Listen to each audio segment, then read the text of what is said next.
Là-bas, tout au loin, perdu quelque part sur la ligne d'horizon. Là-bas, loin de tout, dans ces décors d'écran de veille où nous aimons nourrir nos éphémères rêves d'évasion. Dans ces lointains territoires où siègent nos aventures consommées à coups de guides de routard.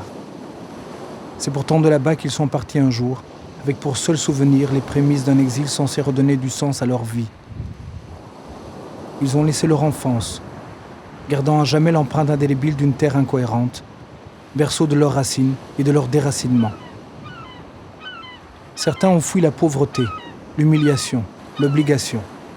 D'autres ont juste largué leur origine, mus par la simple conviction d'un avenir meilleur, ici.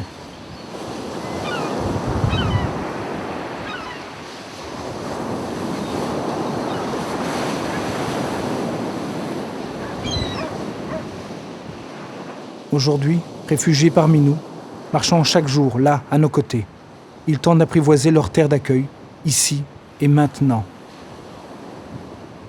Mais ils restent à jamais doublement exilés, chez eux, comme chez nous.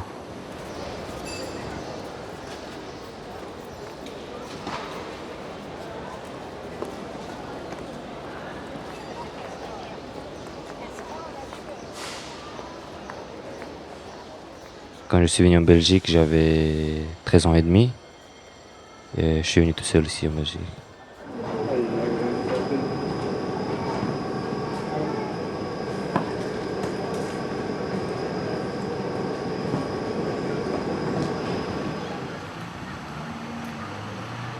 Mes amis m'appellent Esta, je suis originaire de la Côte d'Ivoire.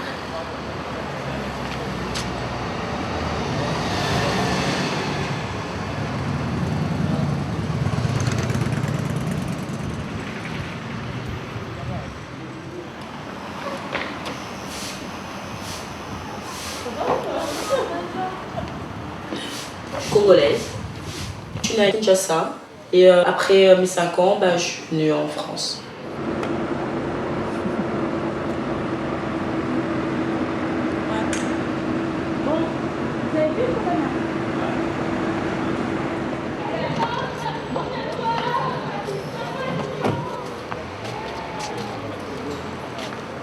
Il est là, ça. Ouais, il est parti en haut là.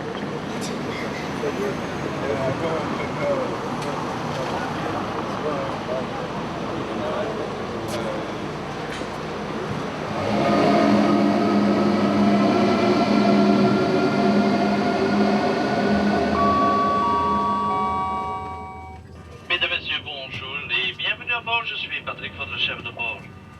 Des voyages vont nous rejoindre à l'île Europe.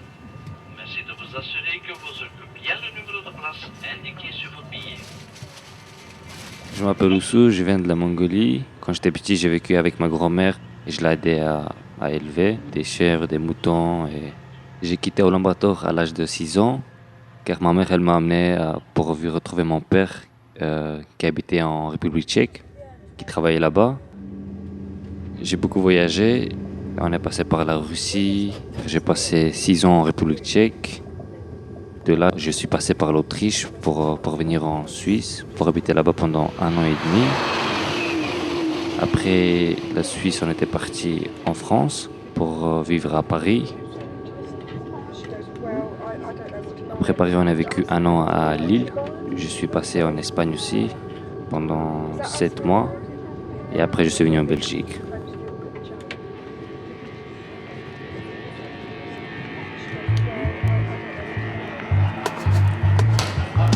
Mr. Jimmy. Jimmy est arrivé en Belgique, c'est un MENA. Il est arrivé tout seul. Il a fui à son pays, le Congo. Ses parents travaillaient dans les diamants. Il s'avère qu'un jour, ses parents ne sont jamais revenus. Il s'était passé quelque chose dans la mine et les parents n'ont pas survécu. Il a dû un petit peu trouver des ressources pour essayer de vivre tout seul. Et puis un de ses oncles lui a conseillé, n'ayant plus de parents, de partir pour l'Europe. Il aurait été rejoindre un de ses frères qui avait déjà été auparavant rejoindre l'Europe et qui apparemment se serait installé en France.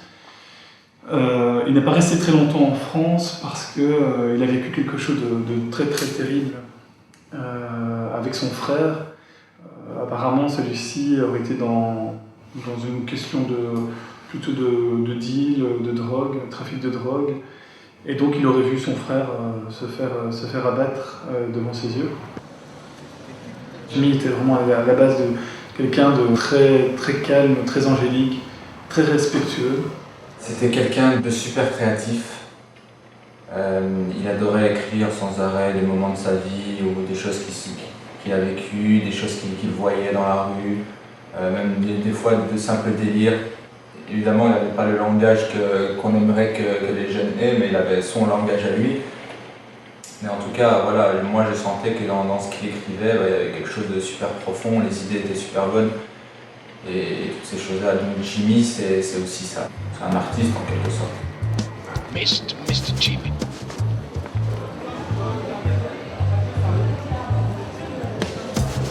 Moi, Mr. Jimmy, premier fils de ma mère, je veux lui donner mon avis car je ne veux plus me taire. Ce n'est juste la vie d'un jeune qui voudrait partager toutes les choses qui lui sont fun pour pouvoir exister. Car moi, quand j'étais môme, je ne me rendais pas compte. Je pieutais trop souvent, beaucoup trop en fin de compte. Il y avait les bons amis, les mystères de l'école, puis il y a eu les petits soucis, les mystères de l'alcool. Je voyais un jeune qui était en train de virer plutôt ses projets de vie vers la délinquance et vers la vie dans la rue et la débrouillardise, alors qu'il avait justement un petit peu toutes les clés en main. Les clés en main, c'était le fait d'être venu ici. Il y avait possibilité qu'il s'en sorte, qu'il soit toujours inscrit au niveau de l'école, qu'il poursuive ses projets de vie. Il y avait vraiment une réelle demande d'être aidé psychiatriquement, ou en tout cas psychologiquement, parce qu'il sentait qu'il ne faisait pas ce qu'il devait faire.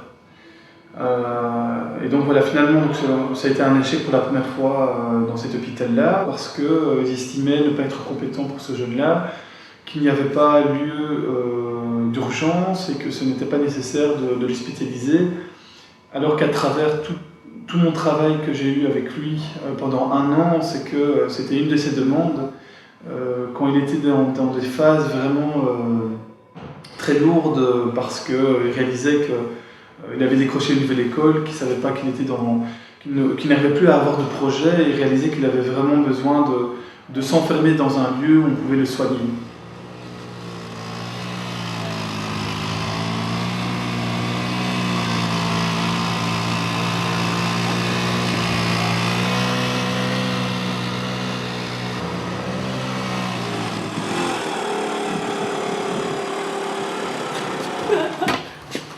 Oh, Mika, j'hésitais. T'as hésité.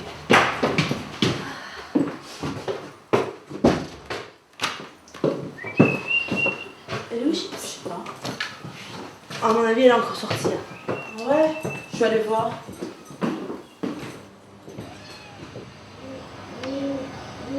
Ça fait 5 ans que je vis ici à Bruxelles. Problèmes familiaux. Ça allait pas très bien avec ma maman et pour arranger les choses, je suis partie. Jo, je l'ai trouvée. Elle était où? Elle était là. J'aime pas beaucoup l'école, mais bon, je fais ça pour avoir un diplôme, pour m'instruire. Et si je pouvais faire autre chose, c'est pas l'école que j'allais aller.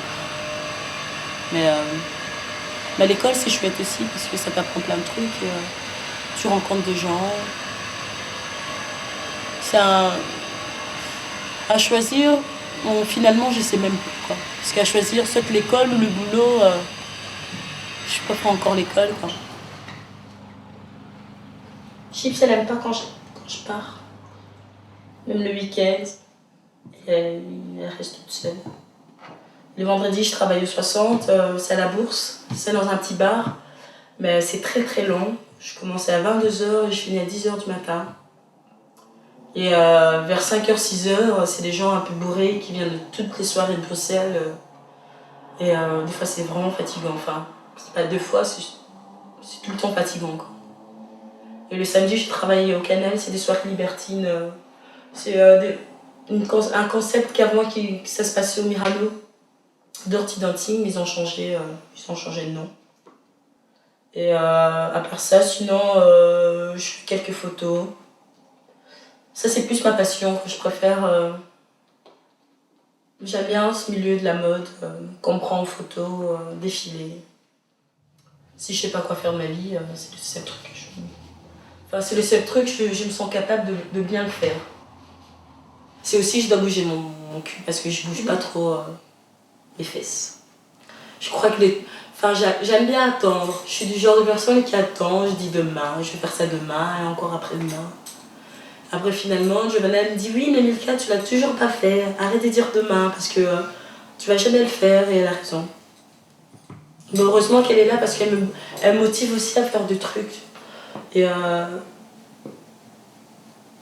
c'est un peu mon agenda. Merci. Ouais. Sinon, j'oublie beaucoup de choses, quoi. Et elle me dit ouais, il faut le faire. Et alors, ça motive quelqu'un qui est à côté de toi, qui te pousse à faire des choses. Ça donne plus envie de faire d'être toute seule. Des fois, t'as pas le courage, quoi. Je fais certains trucs pas mal. J'aimerais bien aller plus loin que ça. Faire des photos un peu plus artistiques. Bon, mais c'est pas vraiment des photos que j'aime bien. J'ai un gros nez dessus. Tu trouves pas, mon nez, il est énorme. Ici, je suis dans quelques photos qui sont pas mal. Bruxelles, j'aime bien, mais au début, quand je suis venue, j'ai fait un peu une dépression parce que je me suis fait agresser un peu partout. Partout parce que ici, dès qu'ils voient quelqu'un d'un peu original, t'es directement catégorisé. Comment tu dis ça? Catégorisé. Catalogué. Catalogué, voilà. Et le pire, c'est quand je passais dans les quartiers africains, ils me traitaient de nazis noirs, de racistes noirs. Alors moi, je lui ai dit que je suis un bounty, t'as un problème. Un bounty, c'est blanc, noir à l'extérieur, non, c'est ça, noir à l'extérieur et blanc à l'intérieur. C'est que tu fais des trucs pas comme tous les jeunes africains qui font écouter du hip-hop, du zouk, aller voir Werenson en concert, manger de la semoule tous les jours, du pondou, enfin tous ces trucs-là, quoi. Moi, j'ai pas grandi comme ça, j'ai jamais eu un environnement très africain. Enfin, chez moi, on a assez une mentalité, on est ouvert quand même d'esprit. Alors ici, tous les jeunes Congolais qui me voient, ils osent pas me parler parce qu'ils disent que je fais la honte au nom. Moi, c'est Estelle. Mes amis m'appellent Esta. Je suis originaire de la Côte d'Ivoire. J'étais en famille.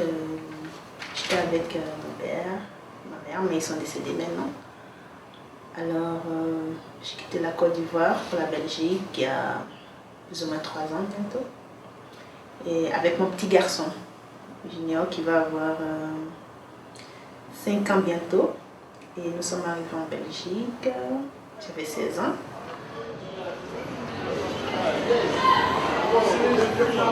Il faut découvrir le pays, d'abord connaître les gens, s'approcher, faire des connaissances. Mais au fur et à mesure, on s'intègre en fait et on se fait beaucoup des amis. En tout cas, des amis, j'en ai blindé. Je ne suis pas trop amie avec le garçon parce qu'avec le garçon, j'ai toujours des problèmes. Mais j'ai beaucoup de copines, de tout, des Belges, de Cameroun, de toute nationalité. Pourtant, en Afrique, je ne connaissais pas de Congolaises, de Rwandaises, je ne connaissais pas en fait. Mais ici, on découvre plusieurs cultures, surtout dans le centre où j'étais. Ouais, je me sens très bien dans ma peau parce que je sais pas, je me trouve bien, je suis à l'aise en tout cas. Je trouve que j'ai pas de problème physique ou de moral, il y en a beaucoup, mais physique, je trouve pas que... Parfois j'ai des regards, mais ces gens, elle est bien habillée ou elle est sexy, ces gens comme ça quoi.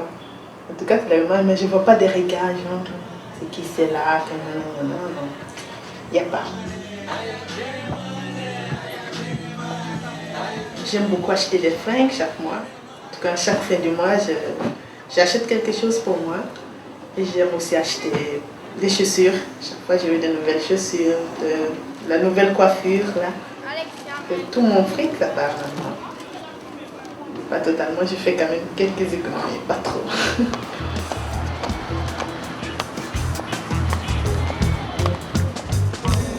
Mon ami c'est Mr. Jimmy premier, fils de ma mère, je veux vous donner mon avis, car je ne veux plus me taire. Y'en a qui prennent le train, d'autres restent sur le quai, tout en roulant leurs joints, ils les regardent s'éloigner. Votre esprit foncé, comment peut-on comprendre? Ça il y a qu'à démonter, mais le qui ont cessé d'apprendre. Mais il n'est jamais trop tard pour ces chitards, un esprit comprend pour des macrodollars, qu'ils sont en fait des incompris. Moi Mr. Jimmy premier, fils de ma mère, je veux vous donner mon avis, et je ne veux plus me taire. À côté de tous les soucis qu'il avait au quotidien, il commençait à avoir des problèmes au niveau du logement. Jimmy commençait à ne plus voir où étaient les règles de la société, et donc ce qui n'allait pas, il hébergeait des jeunes, des amis à lui, et donc ça pouvait déranger évidemment le voisinage qui se plaignait auprès des propriétaires. Et donc on a été contacté par les propriétaires plusieurs fois pour faire comprendre que s'il n'y a pas de changement, mais il y avait une possibilité d'expulsion. Au bout de la 4e fois, il a vraiment dû partir de ce logement-là. Il a eu du mal à vivre ce moment vraiment très difficile pour lui, et donc le jeune a commencé à perdre vraiment des repères au niveau de la vie, de manière générale, et au niveau relationnel. Jimmy, il a été suivi à Montorescal, accompagné jusqu'à ce qu'il y ait un moment de passage à l'acte violent vis-à-vis de plusieurs personnes de l'association.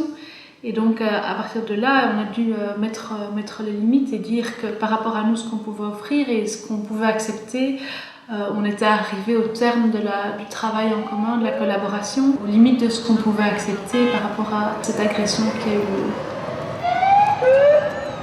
On a appris par la suite qu'il y avait d'autres dossiers dont la justice lui pendait dessus.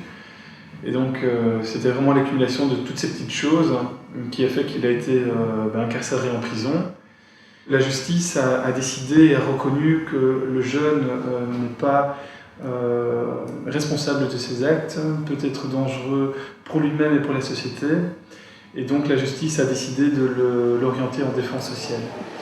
C'est une victoire pour Montorescal parce qu'on a fait justement un travail pour lui éviter finalement la prison et plus vraiment pour l'aider au niveau de sa santé mentale. Maintenant, j'espère que lui aussi le verra comme une victoire, en tout cas comme une porte ouverte pour rebondir et vraiment se reprendre en main.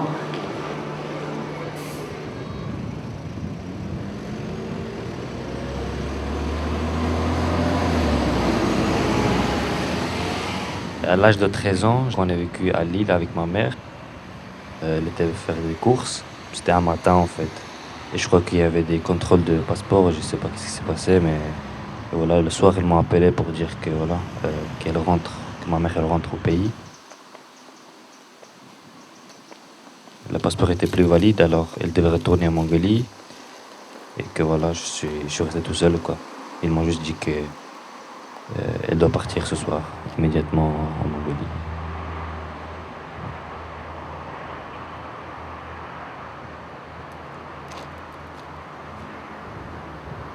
J'ai vécu ici avec ma mère. Et ma chambre, c'était la première tout en haut, là, à droite. Et j'ai vécu ici pendant presque 2 ans. C'est le troisième étage, je pense. Ouais. Voilà, je partais à l'école. J'avais des amis qui habitaient ici, je ne sais pas s'ils habitent encore ici. Mais bon, ça fait maintenant, je crois, 3 ans que je ne suis pas venu ici.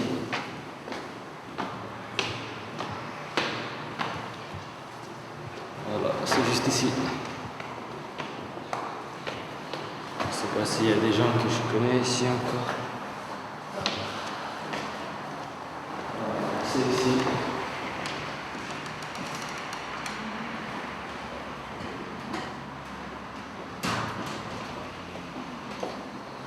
Mais peut-être après je vais dire à monsieur le directeur, je ne sais pas où Qui êtes-vous?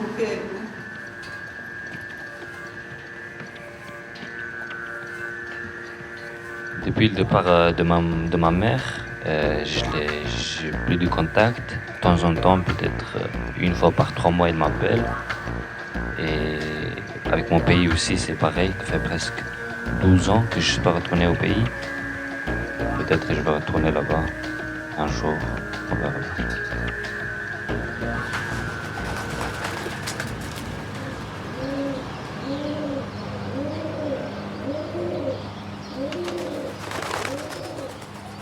Je suis congolaise.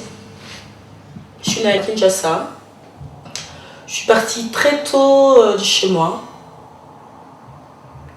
Avant que j'arrive ici, ma mère elle vivait déjà en Europe. Et moi, j'étais restée en Afrique avec mon papa.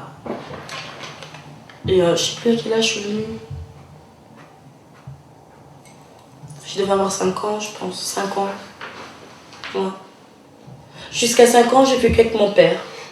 Et je me souviens encore les 2 ans de mon anniversaire au Congo. C'était chouette. Et après mes 5 ans, je suis venue en France. À l'aise, hein? Non? Un jour, pourquoi pas, j'irai à Kinshasa voir mon père. Pourquoi pas? Mais je me suis jamais posé la question pourquoi il m'a laissé partir. Pour moi, je suppose que parce que en grandissant, il allait pas m'assumer, quoi, ou qu'il allait pas savoir payer mes études ou un truc comme ça. C'est pour ça qu'il m'a laissé venir en Europe en se disant que voilà, j'aurais plus de chances de faire quelque chose de bien ici que de rester en Afrique. Tant mieux, parce que peut-être ma vie elle est différente. Mais je suis mieux ici.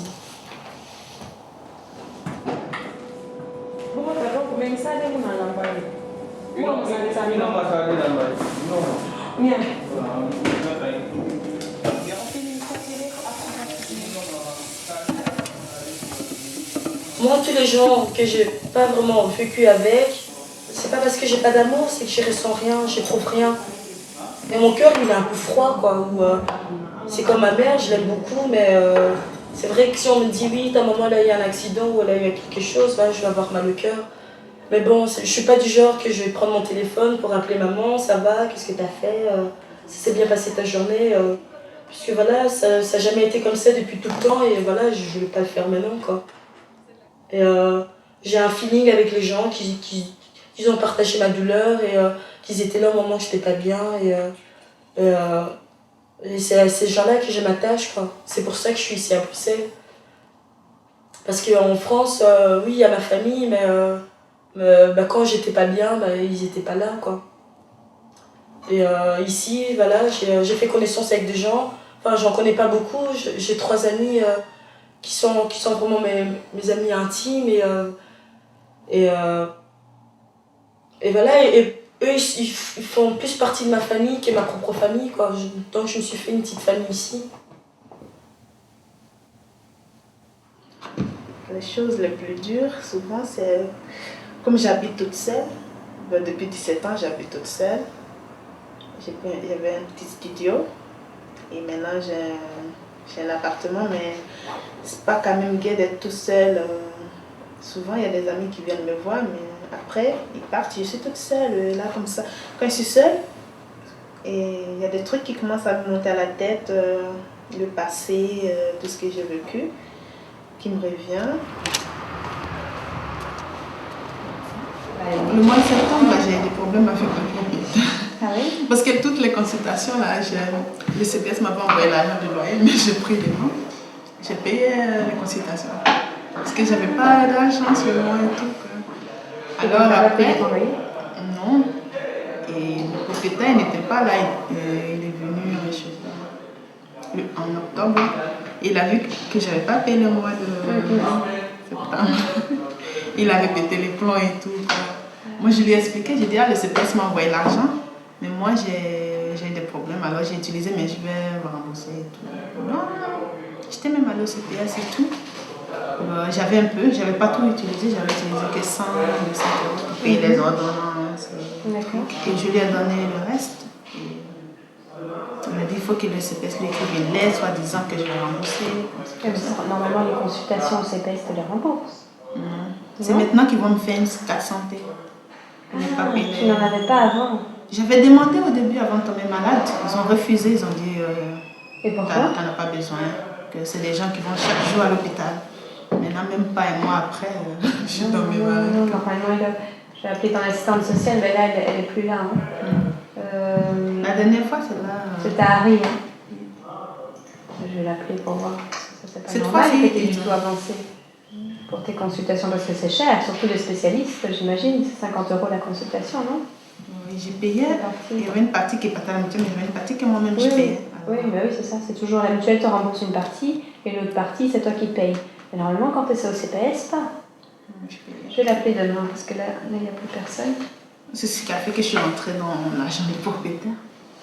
Et en plus, lui, je sais comment il est. Il n'a pas voulu écouter. Comme tu me dis toujours, il aime son argent.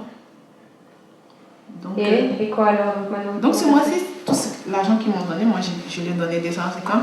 Actuellement, là maintenant, je suis vide. Rien du tout. Rien. Ben, comment tu fais pour manger? J'ai un peu de la nourriture à la maison. Tu en as? Sinon, il y a des trucs à la cave. Tu veux qu'on aille voir?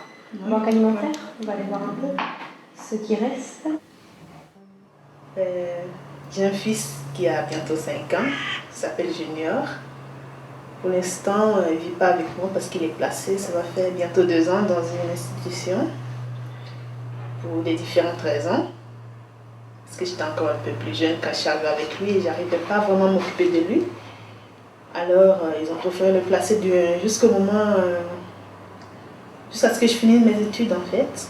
Mais la séparation a été plus dure parce que on était quand même habitués, on était ensemble tout le temps. C'était la première fois qu'on se séparait. Voilà, c'était plus dur quand même. Après, j'ai dû voir une psychologue pour pouvoir parce qu'il me manquait beaucoup. Mais il fallait qu'il se décolle un peu de moi. En fait. Pour que je puisse vraiment vivre une vie d'adolescente que je n'ai pas eue. Mais je le vois une fois par semaine, le mercredi, après-midi, après l'école, je vais directement là-bas. Et je passe 1h30 avec. Et après, je rentre. Et je le prends un week-end sur 2 à la maison. Pour l'instant, je ne le vois pas trop, mais j'ai fait une demande de le reprendre l'année prochaine à la maison. Pour qu'il puisse vivre avec moi, parce que là, il va commencer l'école primaire et j'aimerais qu'il soit avec moi. Là, maintenant, je crois que je suis capable de m'occuper de lui maintenant. Et je me sens prête à être maman parce qu'avant, je n'étais pas vraiment prête. J'avais trop envie de m'amuser. Voilà quoi, sortir avec des copines. Ne pas être bloquée à la maison parce que quand des amis disent on sort, on fait ci, on fait ça, moi je dois m'occuper d'un enfant. Alors avant, je n'aimais pas trop. Mais maintenant, je crois que je peux assurer.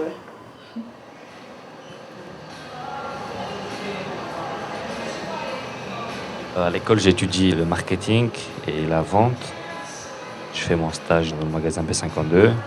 Mon patron, il a confiance en moi car il a donné les clés. Quand je suis tout seul, je dois ouvrir, je dois fermer, clôturer la caisse. Moi, il me reste encore 2 ans à l'école pour finir l'étude de vente. Et là, après ça, je peux faire gérant d'un magasin. Et là, normalement, j'ai une place où je travaille. Le patron, il aura besoin d'un gérant.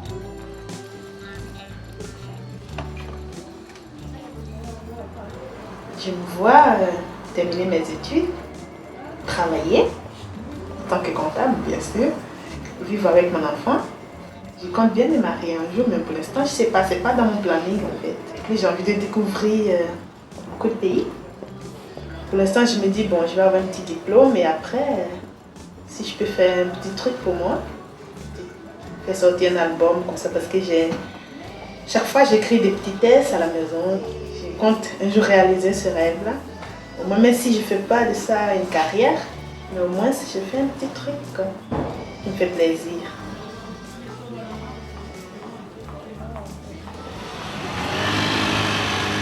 Nous, qu'est-ce qu'on a peur, c'est la vie monotone. On veut voyager et faire plein de choses Et avoir plein de souvenirs, comme ça en vieillissant, on s'est dit oui, on a bien profité de notre jeunesse et on a fait plein de trucs positifs et pas avoir de regrets quoi. Moi, Mr. Jimmy, premier fils de ma mère, je veux lui donner mon avis car je ne veux plus me taire. Maintenant, on file le train, faut que je reste aux aguets. Regarder dans les coins et pas trop se la péter. Derrière mon écran virtuel, moi j'attends le jackpot. C'est un combat perpétuel car j'en ai plein les potes.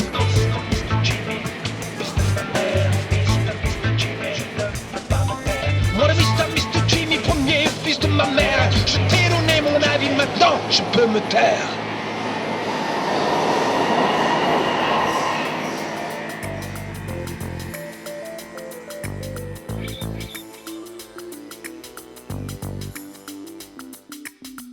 Who's the one to decide a soul you woke up on? Who's the one to decide which land is yours?